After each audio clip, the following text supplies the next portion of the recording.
As decisões informadas começam aqui. Apoie o jornalismo independente e garanta acesso aos artigos de opinião exclusiva. A verdade não tem preço, mas as notícias que dão forma aos seus hábitos de leitura, sim. Agora, com 20€ de desconto. Assine em observador.pt.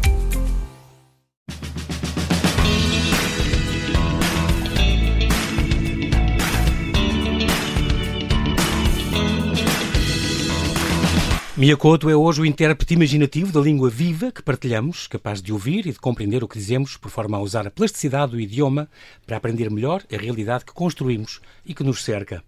São palavras de Guilherme de Oliveira Martins que descrevem bem este escritor moçambicano, um dos mais destacados da língua portuguesa, 69 anos, Prémio Camões, há 11.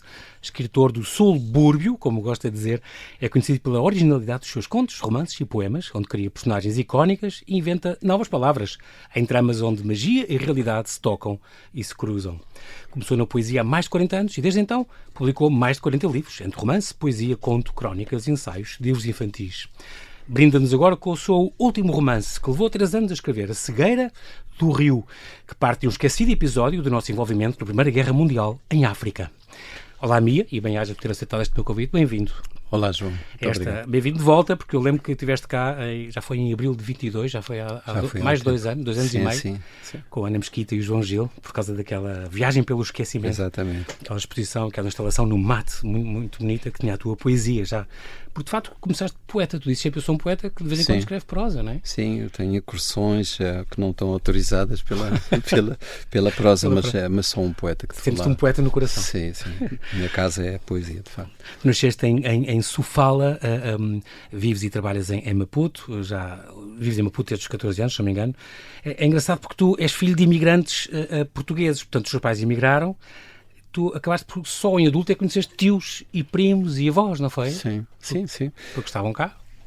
Pois, quer dizer, a separação que o meu pai teve do território onde ele nasceu não foi exatamente comum, quer dizer, ele foi com um grupo de outros jovens que tinham uma militância política contra o regime de Salazar, portanto ele vai quase como um exílio para escapar a alguma perseguição que havia ali. E, portanto, ele vai em ruptura não só com aquele regime, mas vai em ruptura um pouco com a própria família, que depois o pai também...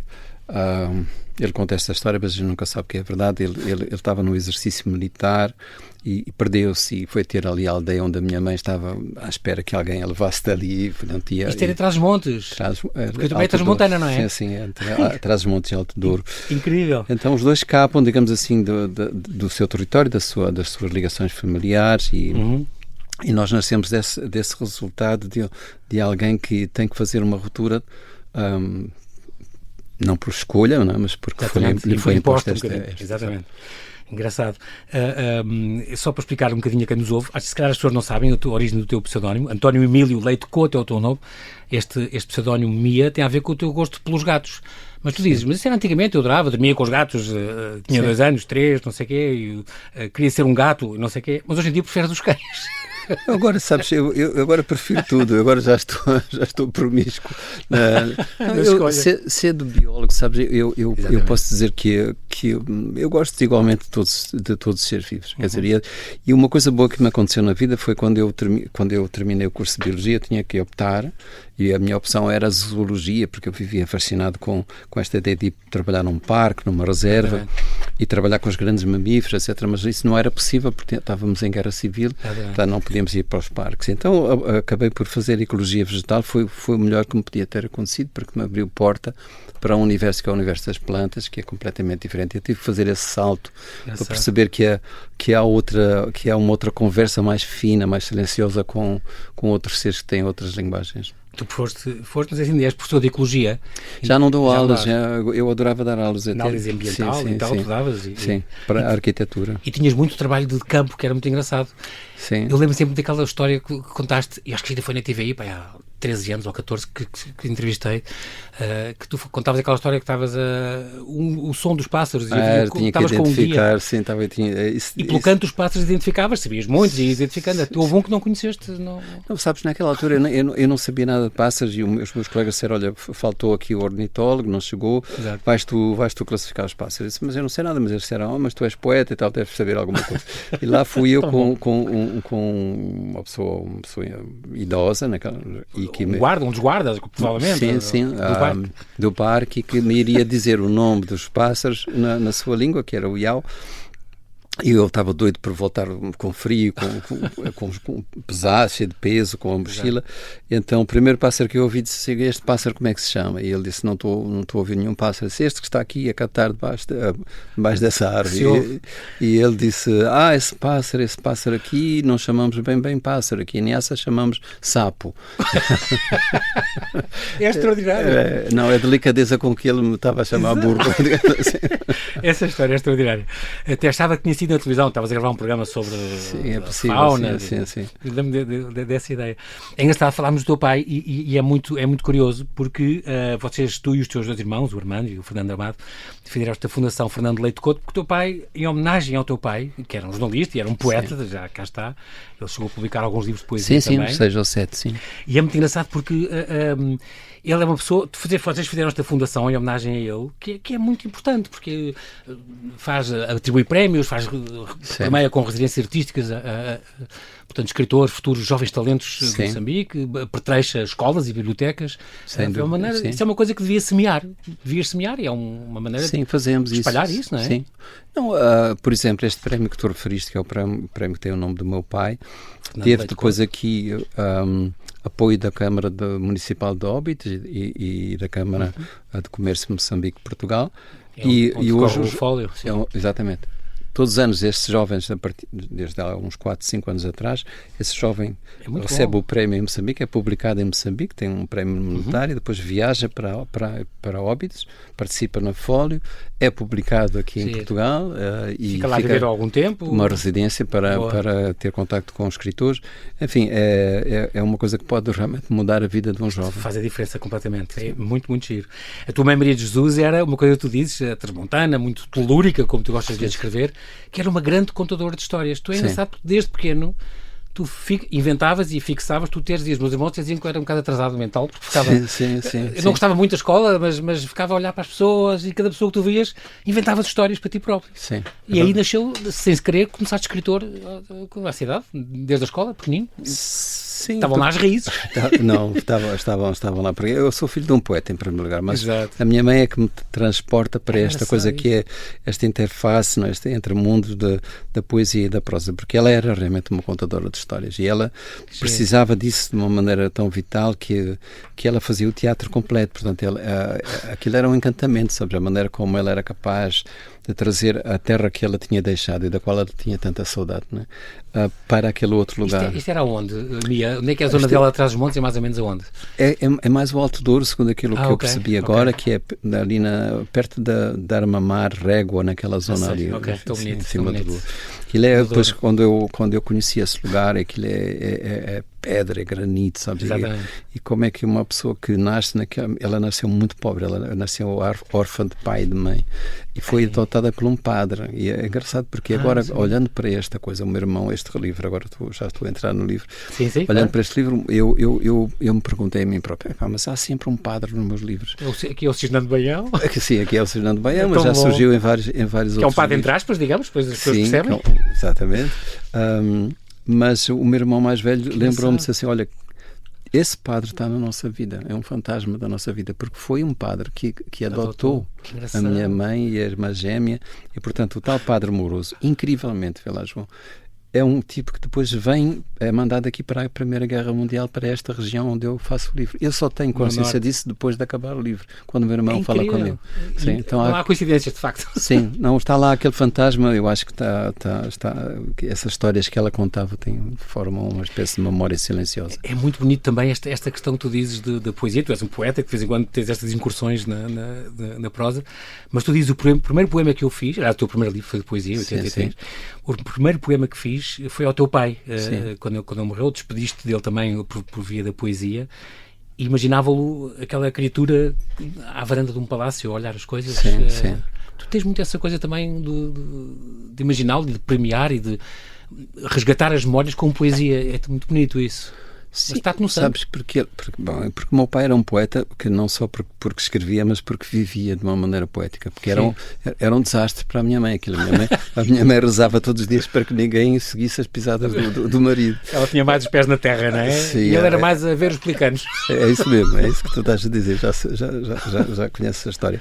Mas na verdade acho que esse desprendimento que ele tinha nós nunca percebemos, só depois dele morrer é que nós percebemos que o nosso pai não tinha sido aquela criatura ausente que a gente imaginou sempre durante toda a vida, mas a presença dele é como se fosse preciso ele deixar de existir nesta dimensão para que a gente percebesse quanto é que ele nos marcou, de facto, sabe? De uma maneira, ele nos educou sem nunca alterar a voz, sem nunca nos dar uma ordem, sabes? E os valores que ele deixou são fundamentais. Só para dar um exemplo, o meu pai tinha 88, 89 anos, já muito fragilizado. Quando entrava um bisneto com 2, 3 anos, aquele homem que já não conseguia mexer-se, levantava-se com esforço, porque entrou alguém na nossa casa, entrou uma pessoa. Engraçado. E um menino com 2, 3 anos era uma pessoa que o obrigava a levantar-se. Impressionante. Então tinha uma gentileza, sabes, uma atenção com os outros que nos ficam. Bonito, que giro. E é muito tu dizes mesmo, a escrita é uma coisa hereditária a mim. Além do meu pai ser poeta, todos escrevíamos, até a tua mãe escrevia também. Mas escrevia, sabes, ela não mostrava tanto assim como o meu pai, e ela era muito curiosa porque às vezes o meu pai à noite, é preciso recuar para os anos 60, não é? Em que não havia televisão e a gente ficava ali no serão, o meu pai lia livros, lia os poemas dele, e minha mãe, quando ele estava a ler os poemas dele, ela abanava a cabeça e dizia assim: vem tudo da cabeça dele, não vem nada do peito, nem vem nada do coração. Ela tinha uma outra sensibilidade que ela não via reproduzida ali nos versos do meu pai. Engraçado, estamos a falar de memórias ainda e estava a lembrar este teu mapeador de ausências. Este livro já tem 4 anos, de caminho também, já vai na 4ª edição, que foi a primeira que tu te incluíste, de facto, é muito autobiográfico. E tu chegaste depois a dizer, depois eu percebi, mais tarde é que eu percebi que era um livro sobre o meu pai e não sobre a cidade, porque aí fala-se do tal, o Diogo Santiago, o intelectual moçambicano, o professor universitário, que vai pela primeira vez em muitos anos à sua terra natal, a cidade da Beira e tal, pronto. E tu dizes, era um menino branco, exatamente como tu, e ele diz, de facto, o romance é sobre o meu pai. Continua a nascer nesta terra até agora, são frases tuas, claro, mas tu és muito desmemoriado, dizes, desde pequeno que eu sou desmemoriado, e então chegaste a pedir aos teus irmãos, ajudem-me a reconhecer os sítios, que eu achava que era a minha casa e afinal não era. Sim, eu fui lá com eles. Nós construímos memórias também, muito giro. Não, o passado, eu se não fosse isso não tinha passado nenhum, mas o passado é sempre, eu acho que isso me ocupa a minha obra desde sempre, quer dizer, esta coisa de revisitar o passado para mostrar que ele foi mais imaginado do que propriamente relembrado, não é? Vivido.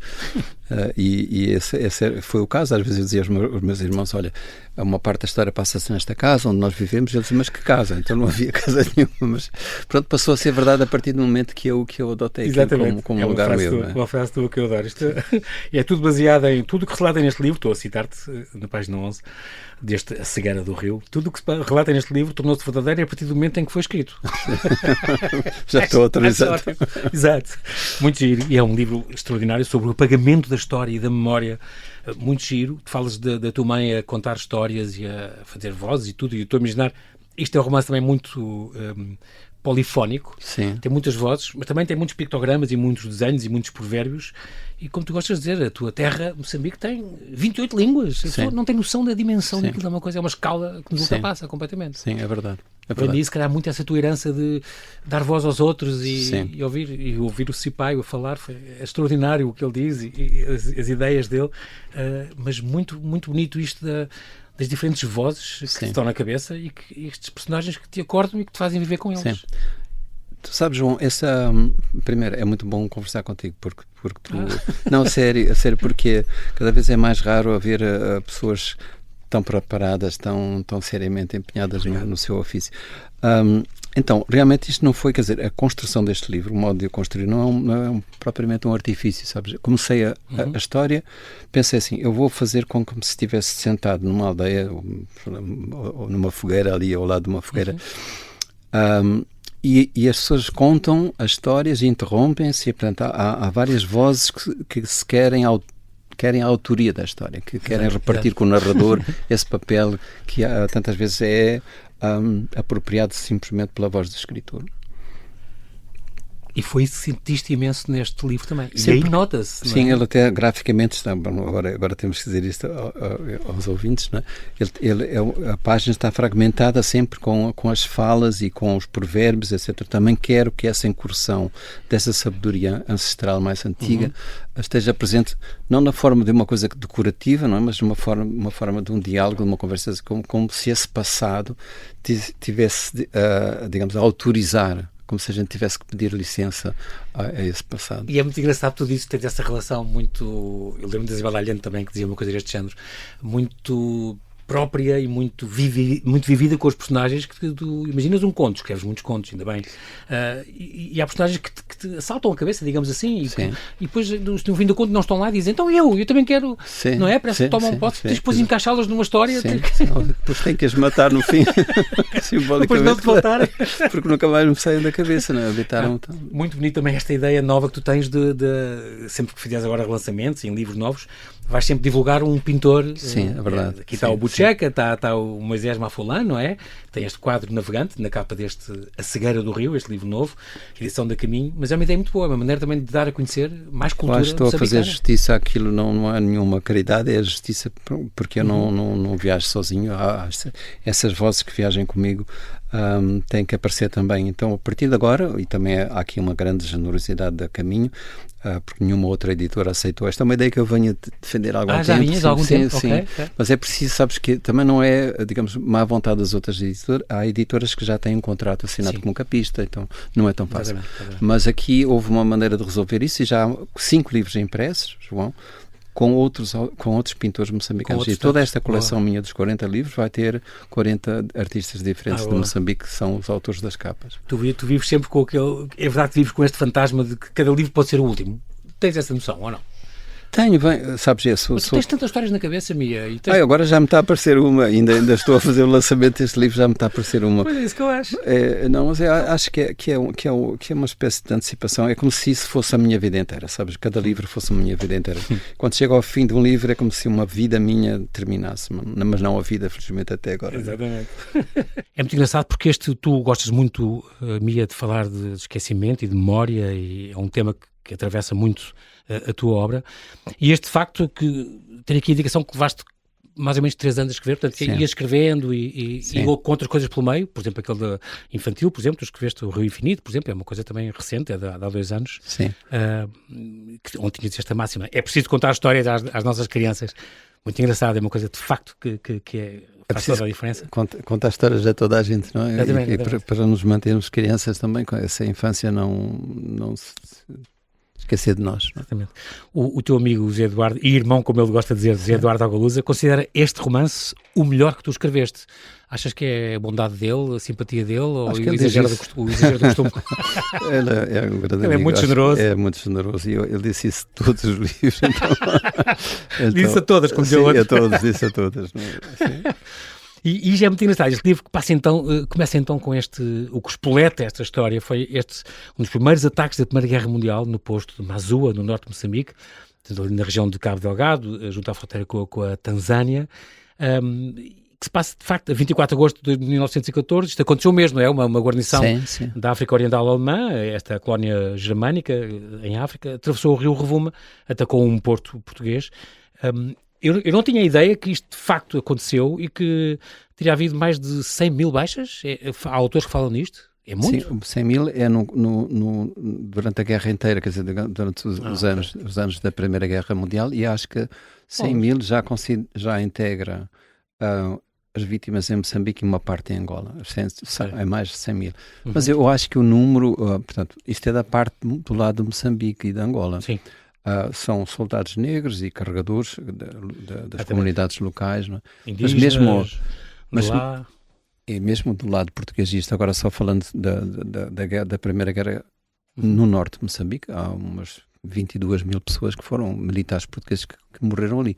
É curioso que esse esquecimento não se refere simplesmente àquele incidente, mas a toda a guerra, essa guerra que aconteceu do outro lado do Rovuma. Foi um ataque perfeitamente sem explicação. Foi, não se fala nele, sabes? E a primeira vez que eu estava a navegar na internet e de repente vi aquela coisa e achei muito curioso. E quando fui ler o nome do autor daquilo, era o meu irmão mais velho. Estava Fernando Couto e Fernando Amado Couto.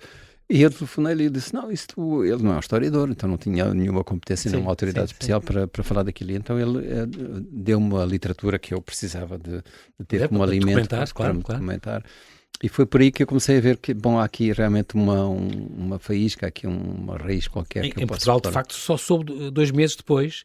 E é uma notícia que foi convenientemente abafada. No fundo, foi o primeiro envolvimento nosso na Primeira Guerra, não é? Sim, involuntariamente, porque foi como objeto, digamos assim, o sujeito ali é uma coisa que é muito estranha, porque e é muito convidativa para a imaginação, não é? Para ser preenchido por algum outro discurso, porque mesmo do lado alemão não fazia muito sentido haver aquele incidente, quer dizer, eles não ganhavam nenhuma vantagem.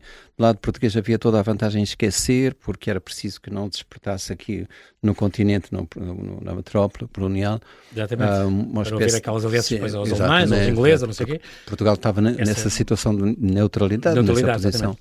Podia pôr em risco.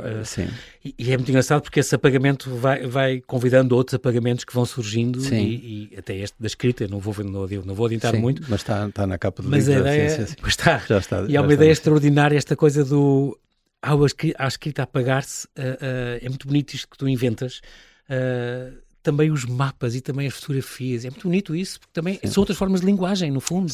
Imagina os quadros, imagina todas essas representações vão desaparecendo e só de facto os indígenas é que ficam com essa possibilidade de ensinar aos ocidentais, digamos assim, como navegar, como fazer coisas, como escrever, como passar as histórias. Se isto fosse caso um dia tivesses que escolher entre deixar de ler ou deixar de escrever, Mia, o que é que tu escolhias? Se tivessem que dissessem... Uma escolha que é difícil, porque eu quando leio, eu já estou a escrever, quer dizer, isto é, digamos, nos 2 atos de ler e de escrever estão muito presentes vozes. Eu escuto, e principalmente essa voz mais antiga, a voz da minha mãe, que contava a história, etc., está ali. Quando um livro me encanta, eu já não consigo continuar a ler, senão o pousar... e esperar que eu escute a página. Não? Então há ali uma coisa que não sei distinguir, mas realmente eu acho que eu pararia de escrever se tivesse porque quando leio eu escrevo também. A questão da oralidade é muito, muito importante entre o teu povo, não é? Ela toma posse de nós, quer dizer, é como se fosse uma lembrança permanente que nós todos começamos ali. Essa foi a nossa primeira pátria. Digamos, ninguém começou pela escrita. Nós começamos a entender o mundo, a arrumar aquilo que é um caos, um certo caos, através das histórias que nos chegam por vozes. Não é? Transmissão oral, não é? Exatamente. E é muito engraçado porque tu é uma expressão tua, eu hoje estou escritor, amanhã não sei. Pois ninguém é, no sentido de uma essência qualquer que nos torna, digamos, ligados dessa maneira a um ofício. E eu acho que é importante que eu me localizo com essa... Não é uma espécie de humildade, é uma declaração de que a escrita não não é um ato de exceção, quer dizer, ninguém tem um dom maior porque é escritor. Não é? Eu acho que todos somos um bocadinho contadores de histórias e, portanto, há alguns que se dedicam a registá-las, outros não. Há muita curiosidade também, eu gosto muito também de ler, porque acho que tocas esta magia e esta realidade, e tocam-se muito nas tuas histórias, estas assombrações, estes sonhos, este realismo mágico, as tuas histórias, e quando falas de África, e não só, estão sempre muito ligadas com o fantástico, de facto, e eu estou a ouvir também o José Eduardo Aguiluz a dizer isso, de facto, nas vossas terras não há uma linha muito demarcada entre a realidade e a ficção. E o sonho, tocam-se muito, certo? Sentes isso desde sempre? Sim, vou dizer uma coisa, até desconfio que haja uma palavra exata em qualquer das 28 línguas de Moçambique para designar aquilo que a gente chama de realidade. E muitas vezes... sonhar é dito com o verbo voar e há uma distinção um pouco clara entre uma coisa e outra. Então acho que Lembro-me de uma pequena história que te conto lá no meio de uma reserva, onde o meu filho, que é mais velho, o meu filho mais velho, perdão, o Mádio, sim, estava comigo e dormíamos na mesma tenda. Então o meu filho despediu-se de mim em frente de um que a gente chama o mais velho, não é? Um senhor idoso da comunidade, e abraçamos e despedimos então adeus e tal. E ele, de repente, esse senhor, que se chamava-se Nguezi, perguntou: mas porquê que você despediu-se do seu filho? Não vão dormir juntos? Eu disse: sim, mas despedimos-nos à noite, porque é noite e vamos dormir. Ele disse: mas não vão estar juntos, não vão sonhar juntos. Então a diferença, de repente, eu me interroguei realmente quando a gente dorme com alguém ao lado, uma esposa ou alguém, um amigo, ou qualquer seja quem for, nós despedimos-nos como se fosse uma viagem, como se de repente nos retirássemos e estamos ali presentes. Então há ali uma outra maneira de denominar a presença, não é? Bonito. A propósito disso, estou-me a lembrar, das culturas fascinam-me muito, as vossas literaturas, por causa disso. A questão quando foi a pandemia, houve este grupo de curandeiros moçambicanos que foram ter com os médicos, ou não era? Tu trabalhavas numa comissão que ajudava o governo, essa questão da comissão científica que aconselhava o governo na gestão da Covid, e estes curandeiros foram ter com eles dizer: olha, vocês quando encontrarem o vírus, digam como é que ele fala. Sim, ensina-nos a língua deles, porque queremos falar com eles, com os vírus. Então, e havia ali uma coisa, sabes, que não era uma ingenuidade, não aqui qualquer coisa. Sim, nada que espante, não é? Não, a ideia da doença, a concepção da doença é completamente diferente. A doença é um desequilíbrio, há ali um desfazamento, uma desarmonia. No Ocidente temos um bocadinho a ideia que é um intruso, exatamente, uma coisa que vem a mais e que entra no nosso corpo, sim, mas não está a mais, porque o nosso corpo é feito disso, é feito de vírus. O bioma, exatamente. Sim, tudo isso. Portanto, então há ali uma coisa que me parece que tem que ser olhada com alguma atenção, não é? Muito, muito curioso. É muito giro porque esta oralidade que faz tanto as tuas histórias, a tua literatura, passa também por criares esta... Tu és o mágico da língua, não é? Como recebeste o prémio Eduardo Lourenço, por exemplo, pelo teu grande contributo para o desenvolvimento da língua. E mesmo da tua... O Xicena era a tua segunda língua. Tu dizes em Xangano do Sul, não é? Tu não tinhas a palavra, como tu dizias, não tinhas a palavra terra-mãe, nós dizíamos água-mãe, porque a nossa terra era quase um pântano, era uma coisa costeira. Tu escreves muito para...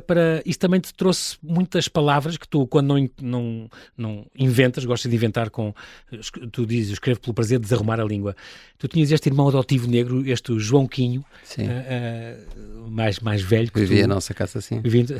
E que ajudou-te muito também a cruzar estas linguagens e esta mestiçagem na tua literatura. Sim, mas sabes, eu não queria folclorizar essa coisa, sabes, porque eu cresci numa infância em que isso tinha uma fronteira colonial muito bem demarcada entre um universo e o outro. Então essa imigração que se fazia ali clandestina marcou-me porque era impossível escapar disso, não? Mas eu acho que principalmente aquilo que são as histórias contadas nesse português que viajou e teve que tornar plástica a língua materna, que é normalmente africana, essas línguas bantus que se falam em Moçambique, esses casamentos que se fazem todos os dias, sabes, me transportam para uma possibilidade de eu revisitar a minha língua. Sabes, é como tu entras em casa e todos os dias tens a tua mobília, mas arrumada de uma maneira diferente. Sim. E que tu, de repente, percebes: eu tenho que ter familiaridade com isto de uma outra maneira. Não posso pensar que isto está desarrumado, mas é uma espécie de uma arrumação para cada circunstância. E ao passares por estas palavras que, quando não existem, tu inventas, estou a passar nestas abençonhadas, Jesus além, pensatempos, interinvenções, cronicando, pensageiro frequente. Ao passar nestas palavras, crias realidades novas, Mia, vês coisas diferentes. Isso aumenta o teu pensamento, os teus horizontes, por exemplo, é isso que eu quero dizer. Eu acho que com todos nós, o Borges dizia uma coisa que era muito bonita, grande é o rio, não é exatamente com essas palavras, grande é o rio, o maior rio do mundo, o Nilo, mas não há rio maior que a palavra rio. Então, digamos que como é que a palavra constrói a coisa, não é? O que é nomeado. E eu acho que vou dizer, por exemplo, aquilo há bocadinho falaste em desarrumar. Eu perdi um caderno, deixei um caderno perdido numa estação de biologia, e liguei para lá e perguntei: deixei lá o meu caderno, e eles responderam. Isto era contexto, com mensagem de telemóvel. Sim. E a resposta foi: deixou no arrumário. Esta palavra armário, sabes, que parece que não existia, de repente... Em vez de armário, que está lá, sabes? É lógico. É como se dissesse, porquê que eu nunca vi isto, sabes? Então, às vezes é uma coisa só de limpar a poeira. Então não é só contigo. Não, todos os dias. Não, portanto, seria uma arrogância dizer que eu faço isso. Isso é feito...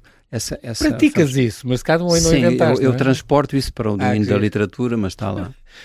Estava a pensar noutra coisa, estava-te a ler e a pensar nisso. Como é que é com a tradução? Tu já és traduzido em dezenas de países, Mia. Como é que os tradutores conseguem dar a volta em inglês, em árabe, em chinês, com essas palavras que são um bocadinho mudadas do português? Há casos em que não funciona. Não deve ser fácil. Não, há casos em que não funciona mesmo, mas não devem conseguir. E às vezes ainda bem que não funciona, e eu aconselho os tradutores a não tentarem fazer isso na língua que é a língua de destino, mas o que eu posso dizer é que há tradutores bons que mantêm aquilo que é, digamos, o sentimento de poesia que está ali dentro. Se isto for guardado, já fico bem. Com isso já ficas satisfeito. Esta faz-te impressão esta questão das ameaças da cultura woke, deste cancelamento? Muito. Está a crescer muito. Sobretudo nas universidades faz as maiores impressões, porque é um espaço onde devia ser aberto de diálogo e, no entanto, está a crescer estas intolerâncias e estes radicalismos. Porque, no fundo, sabes, é outra vez a afirmação de uma identidade pura, ou contra aquilo que foi a raça pura. A raça pura, o lado ético mais puro, etc. Essa purificação do mundo por via da linguagem é não só uma estupidez, mas fez muito mal àquilo que seria uma proposta, vamos chamar da esquerda, já não sei o que é isso, mas pelo menos que alguma coisa que servisse de contraponto a esta invasão da extrema-direita, que também quer purificar o mundo de uma outra maneira, por via das ideias. Ou da ausência de ideias, porque às vezes nem ideias não têm ideias, tem uma campanha ali, é uma cruzada, não é? Mas de facto está a se intensificar e de facto está a crescer. Está a crescer e foi alimentada por um pouco por essa idiotice do movimento woke, não é? Sim, politicamente correto e isso tudo, não é? Sim. São baias. Sim, é verdade. E estás a ver, é por isso é que é importante, que eu acho que essa escuta dessas filosofias africanas que permitem que tu te afirmes como uma identidade plural, isto é de tal maneira radical que se tu disseres que esta noite eu dormi, por exemplo, nessas culturas como ideal, onde eu estive agora para escrever este livro. Se disseres que eu esta noite fui um leão, ninguém acha estranho, acha que é possível. Portanto, eu fui um árvore, qualquer coisa. Portanto, esta transição, sabes, esta migração ontológica por várias entidades... Migração ontológica é muito curioso. Sim, é perfeitamente possível. Portanto, o que é ali gente com quem eu contactei, que de manhã ia rezar à igreja, à tarde ia rezar à mesquita e à noite ia rezar aos ancestrais. Animalista, exato. Sim, e não há nenhum conflito, sabes? Portanto, acho que este é o convite desta aceitação de uma identidade múltipla, que é a saída, não é a afirmação de uma identidade única, sabe? Rígida e fechada, não é? Como uma muralha, assim, contra os outros. Tu tens tido muitos prémios, para já, parabéns por esta a 34ª Feira Internacional do Livro de Guadalajara, no México. Foste o primeiro africano a ganhar aquilo, é muito importante.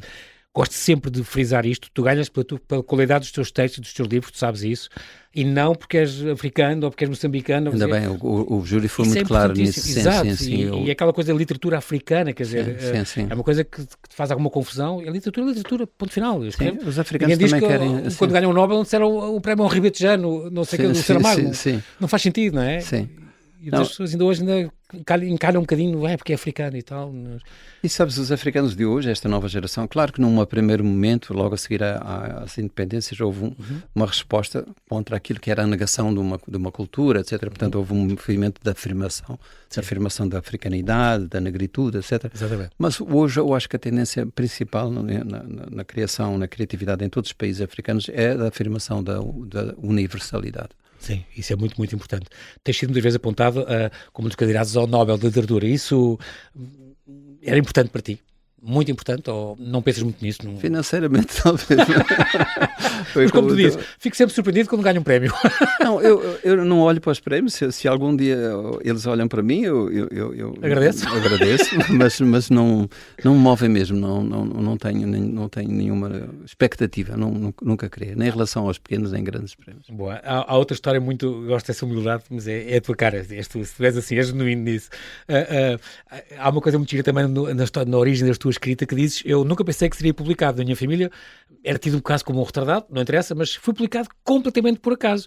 e de facto foi durante esta pequena editora, pegou no teu livro, fez uma capa feíssima. Uma brasileira professora levou aquilo. É verdade isso. Sim, Maria Lúcia Lepec viu.